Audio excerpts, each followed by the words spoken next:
जय हिंद बच्चों। तो स्वागत करता हूं एक बार फिर से मैं आप सभी का एग्जाम एक्सपर्ट में। तो बच्चों आज हम लोग रीजनिंग के टॉप 5, क्या कहा मैंने, रीजनिंग के टॉप 5 क्वेश्चंस के बारे में डिस्कशन करने जा रहे हैं। हम उनको क्वेश्चंस को लेंगे, उनको सॉल्व करेंगे, उनसे सीखने की कोशिश करेंगे। बच्चों प्रैक्टिस सेट है ये आपका, आपके एनटीपीसी के एग्जाम के लिए ये आपका प्रैक्टिस सेट है। तो चलिए बोर्ड पर नजर डालिए। पहला क्वेश्चन क्या कहता है? पहला क्वेश्चन कहता है कि अगर CEJ-Q को XVQJ में कोड किया जाता है तो BDIP को किसमें कोड किया जाएगा? अगर इसका कोड ये है तो इसका कोड क्या होगा? बच्चों reasoning is all about depth analysis. Depth analysis करिए। आप एक चीज देख रहे होंगे कि C और X एक दूसरे के अपोजिट में होते हैं। अगर हम आगे से चलेंगे तो ABC, ठीक है, और अगर पीछे से आएंगे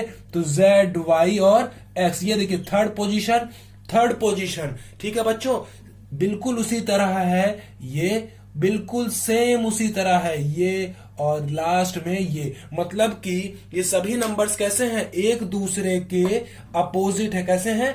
एक दूसरे के अपोजिट है। ठीक है बच्चों, ट्रिक समझ में आ गई। अब बढ़ते हैं अपने क्वेश्चन की तरफ। तो B का अपोजिट क्या होगा? Y, ठीक है। D का अपोजिट बच्चों क्या होता है?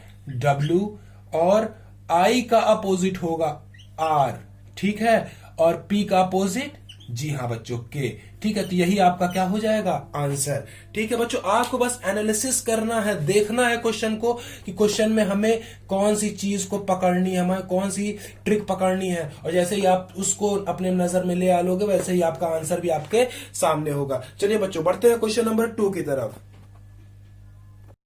बच्चों क्वेश्चन नंबर 2 आपसे कहता है कि अगर LODES को 46321 में लिखा जाता है तो DOES को किस कोड में लिखा जाएगा? ठीक है बच्चों, देखिए बच्चों, D यहां पर भी है, D यहां पर भी है, O यहां पे भी है, O यहां पर भी है, E और S, मतलब कि ये अगर हम इन्हीं में से कोड छांट कर इसका कोड बना सकते हैं, लिख सकते हैं। तो चलिए D के कोडिंग में यहां पर क्या है? 3 है, ठीक है। तो पहला लेटर D था तो 3 हो जाएगा। फिर हमारा दूसरा लेटर है O का कोड क्या किया गया था?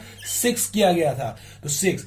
E की कोडिंग क्या हुई है? यहां पर E की कोडिंग हुई है 2, ठीक है बच्चों। तो हमारा थर्ड लेटर था E, और फोर्थ लेटर है हमारा S, और S की कोडिंग क्या की गई है? 1। तो ये हमारा 3621 क्या हो जाएगा? इस क्वेश्चन का आंसर हो जाएगा। ठीक है बच्चों, आ रही है बात समझ में? चलिए बच्चों बढ़ते हैं क्वेश्चन नंबर 3 की तरफ।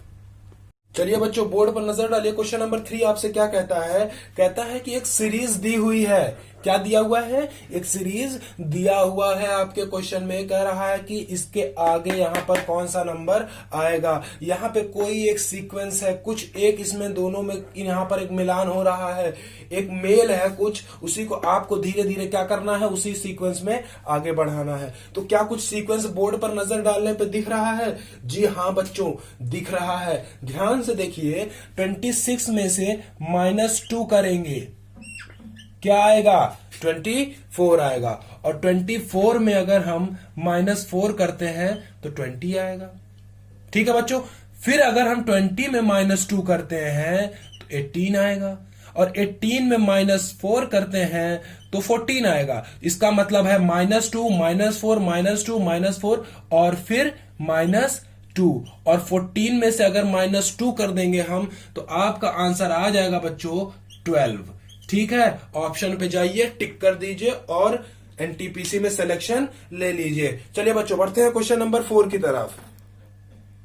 चलिए बच्चों बोर्ड पर नजर डालिए क्वेश्चन नंबर 4 पे। क्वेश्चन नंबर 4 क्या कहता है कि यहां पर एक सीरीज दी गई है। इसी सीरीज के यहां आगे कौन सा लेटर, कौन सा डिजिट आएगा, कौन सा नंबर आएगा? बच्चों मैंने आपको पहले ही कई बार आपको बता चुका हूं मैं कि reasoning is all about depth analysis. आप क्वेश्चन को किस निगाह से देखते हो, किस तरह से देखते हो।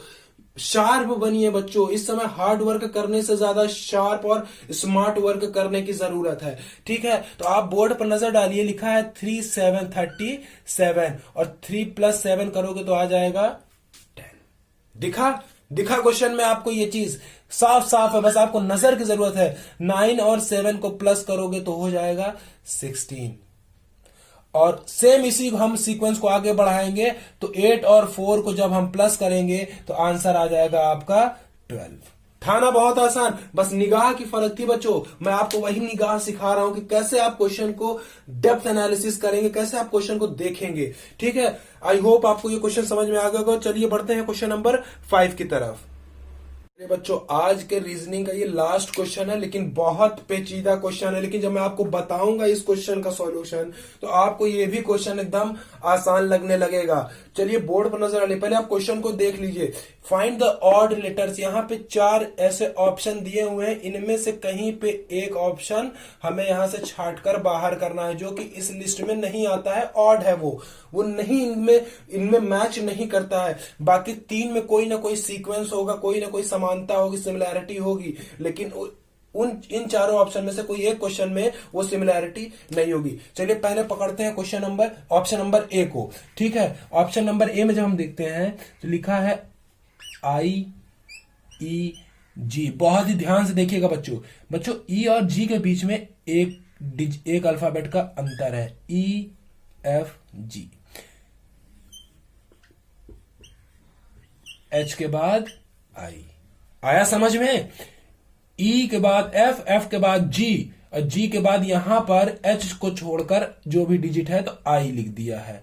चलिए अब ऑप्शन 2 लेते हैं, FBD लिखा है। ठीक है, B के बाद यहां पर C को छोड़कर D लिख दिया है, D ने यहां पर आया E को छोड़कर F को लिख दिया है। सेम वही सीक्वेंस, सेम वही ऊपर वाला सीक्वेंस ऑप्शन नंबर C में देखते हैं। ठीक है बच्चों, ये है C, ये है W, ये है Y। W के बाद आता है X। जी हाँ बच्चों, मतलब एक डिजिट को छोड़कर ये Y पे पहुंच गया। ठीक है, लेकिन Y के बाद बच्चों यहां पर Z आएगा, A आएगा, B आएगा, उसके बाद फिर C आएगा। इसका मतलब है ये ऑप्शन में कहीं ना कहीं हमें प्रॉब्लम हो रही है। चलिए एक बार ऑप्शन डी देख लेते हैं तो हमें क्लियर हो जाएगा कि हमारा कौन सा एक मिसमैच कर रहा है, कौन सा इन चारों ऑप्शंस में ऑड है। तो क्वेश्चन ऑप्शन नंबर डी क्या कहता है, NJL। जे के बाद बच्चों आता है K, और L के बाद बच्चों आता है M, और M के बाद यहां पर लिखा है। इसका मतलब है कि हमारा ऑप्शन नंबर C यहां पर ऑड है। ठीक है बच्चों, आई होप आपको सारी बातें समझ में आ गई होंगी आज के रीजनिंग के। बच्चों ये बहुत ही इंपॉर्टेंट सेक्शन था आपका, 5 क्वेश्चन आपके इंपॉर्टेंट क्वेश्चंस हमने आज आपके डिस्कस कर लिए। चलिए बच्चों चैनल को सब्सक्राइब कर दीजिएगा और शेयर कर दीजिएगा अपने सभी ग्रुप्स में, सभी दोस्तों में, और वीडियो को लाइक जरूर कर दीजिएगा। जय हिंद बच्चों।